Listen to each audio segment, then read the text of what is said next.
আসসালামু আলাইকুম বন্ধুরা, আজকে আপনাদের সামনে একটি ইসলামিক ইন্টারেস্টিং রিয়াকশন ভিডিও নিয়ে চলে আসলাম। তো বন্ধুরা, আজকে আমরা যে ভিডিওটি দেখব সেই ভিডিওটি হচ্ছে কার সাথে কার বিয়ে, এটা কি আগে থেকে নির্ধারিত নাকি ভাগ্য। তো এই বিষয়টি হয়তো বা আমরা এই ভিডিওটির মাঝে জানতে পারবো। তো চলুন আমরা আবু তোহা আদনান হুজুরের মুখে এই ভিডিওটির মাধ্যমে শুনে নেই। আর এই ভিডিওটি আপনারা সম্পূর্ণই দেখুন, তাহলে সবকিছুই বুঝতে পারবেন। আর এই ভিডিওটি আমরা নিয়েছি ইসলামিক টিভি 2.01 এই চ্যানেল থেকে। তো এই চ্যানেলটির লিংক ও এই ভিডিও লিংকটি আমরা ডিসক্রিপশন বক্সে দিয়ে রাখবো, ওখান থেকে চেক আউট করতে পারেন। আর সেই সাথে ভিডিওটি দেখার আগে যারা আমাদের চ্যানেলটি এখন সাবস্ক্রাইব করেনি তারা আমাদের চ্যানেলটি সাবস্ক্রাইব করে পাশে থাকা বেল বাটনটি অল করে দিন। তো বন্ধুরা, এবার ভিডিওটি দেখা যাক। যে আল্লাহ রাব্বুল আলামিন 3 দফায় আমাদের তাকদীর লিখেছেন। 3 দফায়।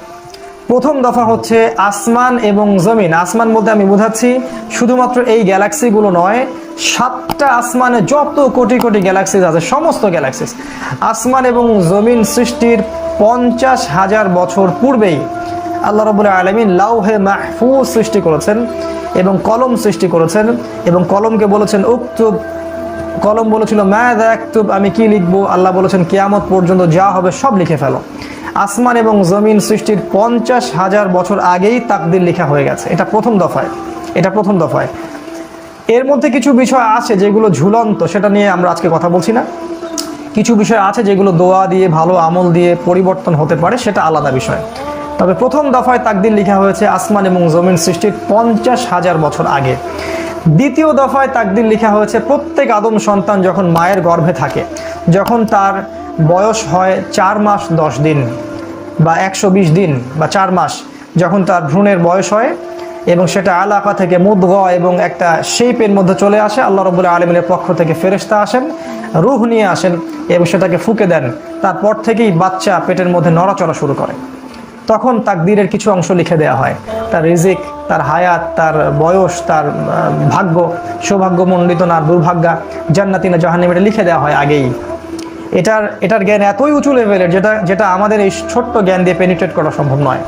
রাসূল সাল্লাল্লাহু আলাইহি ওয়াসাল্লাম এটাও বলেছেন, একজন ব্যক্তি আমল করতে থাকে, এত ভালো আমল করতে থাকে যে মনে হয় সে জান্নাতে চলে যাবে, তার এবং জান্নাতের মাঝে 1 বিঘত জায়গা ফাঁকা থাকে, কিন্তু তার তাকদীরের লিখন তার উপরে বিজয়ী হয় এবং সে জাহান্নামীদের মতো কাজ করা শুরু করে দেয় এবং শেষমেশ সে জাহান্নামে পতিত হয়। আবার কোনো ব্যক্তি জাহান্নামীদের মতো কাজ করতে থাকে, করতে করতে করতে করতে মনে হয় যে তার এবং জাহান্নামের মাঝখানে 1 বিঘত জায়গা ফাঁকা আছে, কিন্তু তাকদীরের লিখা তার উপর বিজয়ী হয় এবং সে আবার ভালো কাজ করতে থাকে। এক পর্যায়ে আল্লাহ পাক তাকে জান্নাতে প্রবেশ করেন।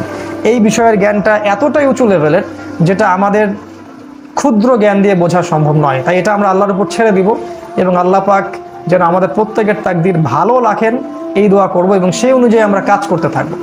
কারণ ওয়ালাইসা লিল ইনসান ইল্লা মা সাআ, আল্লাহ পাক বলেছেন মানুষ তার চেষ্টার বাইরে কিছুই পাবে না। তো বন্ধুরা, আমরা এই ভিডিওটি দেখে যেটা জানতে পারলাম, আল্লাহ তাআলা রব্বুল আলামিন আমাদের 3 দফায় তাকদীর লিখে থাকেন। তো বন্ধুরা, কিভাবে 3 দফায় তাকদীর লিখে থাকেন তা আমরা এই ভিডিওটির মাঝে জানতে পারলাম। তো বন্ধুরা, সব মিলে ভিডিওটি কেমন লাগলো আপনারা অবশ্যই কমেন্টে জানাবেন। আর ভিডিওটি ভালো লাগলে লাইক কমেন্ট বেশি বেশি করে শেয়ার করে দেবেন।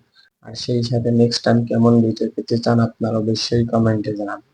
আর নিয়মিত আরো এমন ভিডিও পেতে যারা আমাদের চ্যানেলটি এখনো সাবস্ক্রাইব করেননি তারা আমাদের চ্যানেলটি সাবস্ক্রাইব করে পাশে থাকা বেল বাটনটি অন করে দিন। তো বন্ধুরা, আজকে পর্যন্তই, আরেকটি নতুন ভিডিও নিয়ে দেখা হবে। ধন্যবাদ, আল্লাহ হাফেজ।